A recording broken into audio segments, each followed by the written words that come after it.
Hey guys, it's Dr. Smith here. Welcome to the part 2 of this fantastic book, Hell Yeah or No by Derek Sivers. आशा है आप सभी ने part 1 तो अब तक देख ही लिया होगा. Do watch it guys if you have not.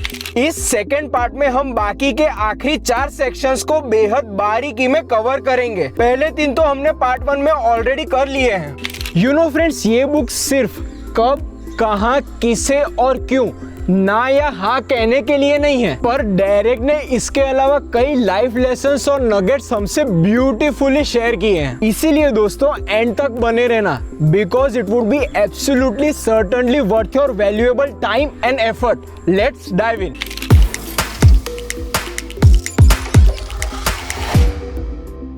Everything is my fault. जब भी हम किसी से अपसेट होते हैं तो हम यही मानते हैं कि गलती सामने वाले की है. It is a human nature to find the fault in the other person. पर डायरेक्ट को लगा क्यों ना मैं इसका उल्टा सोचूं. That everything is my fault मतलब अगर किसी ने मुझसे झूठ बोला या धोखा दिया, it is I who created the environment that made them feel they had to lie. I mistook their neutral behavior as betrayal. I made it more appealing for them to disappear than to communicate. Basically ये locus of control को external से internal transfer कर देता है और ये बड़ी empowering feeling होती है.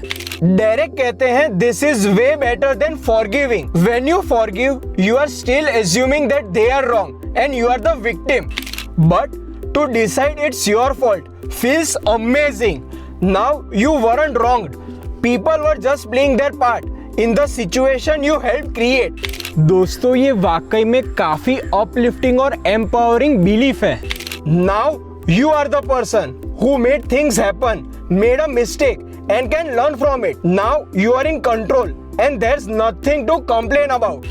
अब दोस्तों शायद हो सकता है आपको फॉल्ट शब्द नेगेटिव लगे तो आप इसे रिप्लेस कर सकते हैं रिस्पॉन्सिबिलिटी से, but the idea remains the same. Think of every bad thing that happen to you and imagine that you happen to it. My favourite fable. Derek के जैसे मेरा भी ये फेवरेट फेबल है. एक काल्पनिक कथा. एक किसान था, उसके पास एक ही घोड़ा था. एक दिन वो घोड़ा भाग गया. उसके पड़ोसी उसे बोले, यार ये तो बहुत ही बुरी बात है, तुम तो काफी हताश होंगे. किसान ने जवाब दिया, देखते हैं.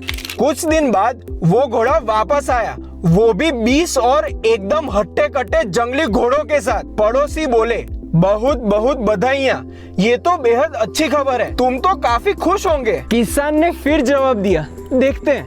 एक दिन उन्हीं में से एक जंगली घोड़े ने किसान के बेटे को लात मारकर उसकी टांग तोड़ दी. पड़ोसी इस बार बोले, अरे ये तो बड़ी ही बुरी खबर है, तुम्हारा नाराज होना लाजमी है. किसान फिर बोला, देखते हैं.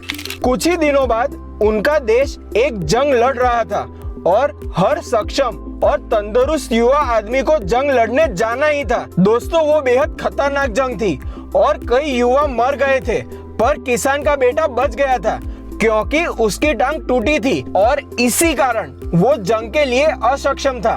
पड़ोसी फिर आए और बोले, कॉन्ग्रेचुलेशंस, तुम तो बहुत ही खुश होंगे कि तुम्हारा बेटा अभी भी तुम्हारे पास जिंदा है. किसान हंसकर बोला, देखते हैं.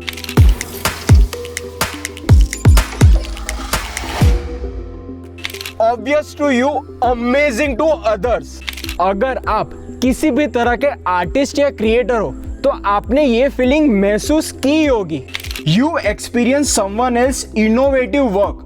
It's beautiful, brilliant, breathtaking. You are stunned. Their ideas are unexpected and surprising, but perfect. आप सोचते हो मैं तो ऐसा कभी भी सोच ही नहीं पाता, वो ऐसा कैसे सोच लेता है, he is a genius. फिर आप सोचते हो, my ideas are so obvious, I will never be as inventive as that. Derek जो खुद एक जीनियस थिंकर एंड राइटर है, वो कहते हैं उन्होंने भी ये फीलिंग महसूस की है. एक दिन उनके एक फैन ने उन्हें एक मेल भेजा, ठीक ऐसा. Derek, I never would have thought of that. How did you even come up with this? It's a genius. Apparently Derek ने कुछ खास नहीं लिखा था, वो सिर्फ अपना point of view or opinion share कर रहे थे. उसी बीच डेरिक को एक इंसाइट मिली. Everybody's ideas seem obvious to them, so maybe what's obvious to me is amazing to someone else. We are clearly bad judges of our own creations. We should just put them out there and let the world decide. Happy, smart and useful. 3 चीजों को हमें consider करना चाहिए while making life size decisions. First, what makes you happy? Second, what's smart, meaning long term good for you? And third, what's useful to others? हम सभी की एक tendency है, हम इन तीनों में से एक को कभी ना कभी भूल जाते हैं. Smart and useful but not happy. ये क्लासिक स्टीरियोटाइप है एक strict, controlling and toxic parent का.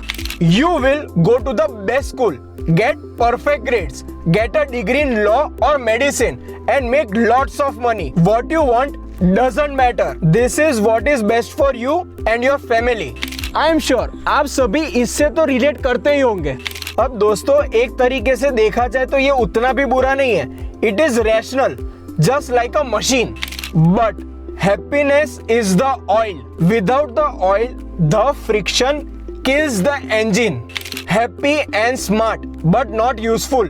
ये भी एक स्टीरियोटाइप है लाइफस्टाइल डिजाइन और सेल्फ हेल्प एडिक्ट का. Always learning, always improving and obsessively focused on how to be happy and create a perfect life. इस तरह का सेल्फ फोकस भी बुरा नहीं है, but ultimately you must be lifted by those around you. Happy and useful but not smart. Basically ये charity volunteers का stereotype है. ये लोग बड़ी एक्सपेंसिव यूनिवर्सिटी डिग्रीज लेते हैं और फिर अफ्रीका के किसी गरीब बस्तियों में डेवलपमेंट का काम करते हैं. अब दोस्तों ये भी बुरा नहीं है. It is just a lot wasted effort and unused potential.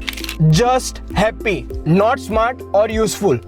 दोस्तों आपने जरूर the ant and the grasshopper का एसॉप्स फेबल सुना ही होगा. उसका एक की लर्निंग मैसेज था. You will be full of regret if you think of nothing but today and don't prepare for tough times. So अब हमें decisions कैसे लेना चाहिए? Find the intersection of this 3. What makes me happy, what's smart and what's useful to others. What do you hate not doing.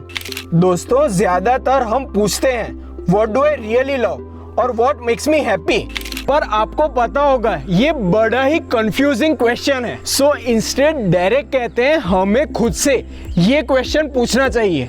What do you hate not doing, what makes you feel depressed, annoyed और like your life has gone astray if you don't do it enough. इन double negative questions के answer ज्यादा बेहतर indicator है of what's worth pursuing and what's worth doing.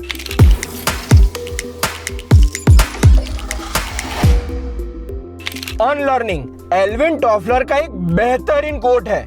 The illiterate of the 21st century will not be those who cannot read and write, but those who cannot learn, unlearn and relearn. Derek के अनुसार deliberate unlearning बहुत ही जरूरी है. उनके मुताबिक 3 step method है.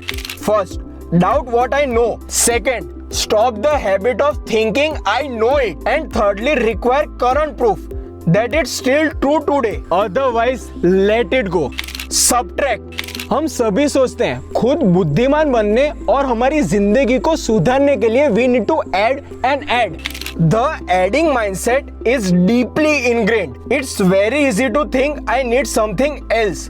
It's hard to look instead at what to remove. दोस्तों आज ज्यादातर लोग ओवर ईटिंग से ज्यादा मरते हैं as compared to under eating.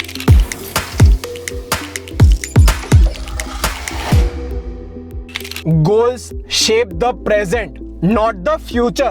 Future, भविष्य हमारे इमेजिनेशन के अलावा कहीं भी एग्जिस्ट नहीं करता. जो है वो सिर्फ ये प्रेजेंट मोमेंट है और हम इस मोमेंट में क्या करते हैं. जज a goal by how well it changes your action in the present moment. Derek ने एक माइक ड्रॉप सेंटेंस लिखा है जो मैं आप सबसे रिक्वेस्ट करूंगा कि आप अपने अपने मन में इसे गांठ बांध ले. A bad goal makes you say I want to do that someday. A great goal makes you take action immediately. If you think you haven't found your passion and purpose, ये दोनों बड़े ही ओवरवेलमिंग शब्द हैं, इसीलिए Derek ने बेहद सटीक advice दी है उन लोगों के लिए जिन्होंने अब तक अपना पैशन या पर्पस नहीं डिस्कवर किया। Just notice what excites you and what scares you on a small moment to moment level. You grow by doing what excites you and what scares you. Whatever scares you, go do it. Derek जब एक teenager थे तो उन्होंने एक बेहतरीन coat सुना था, Life is an ongoing process of choosing between safety and risk. Make the growth choice a dozen times a day. Derek का अपनी जिंदगी का एक रूल ऑफ थंब है, एक मोटो है, Whatever scares you, go do it. Alright guys, आशा है आपको ये पार्ट 2 ऑफ हेल ये और नो बाय डेरेक सीवर्स काफी वैल्यूएबल विजडम से भरपूर लगा। And friends, again I hope आपने पार्ट 1 तो देखा ही देखा होगा। दोस्तों, नीचे कमेंट सेक्शन में आप मुझे अपने ओपिनियंस और अपने की लर्निंग जरूर बताना। Like and subscribe to get notified for such fantastic perennial evergreen content in future. See you all in the next one. Peace. Thank you.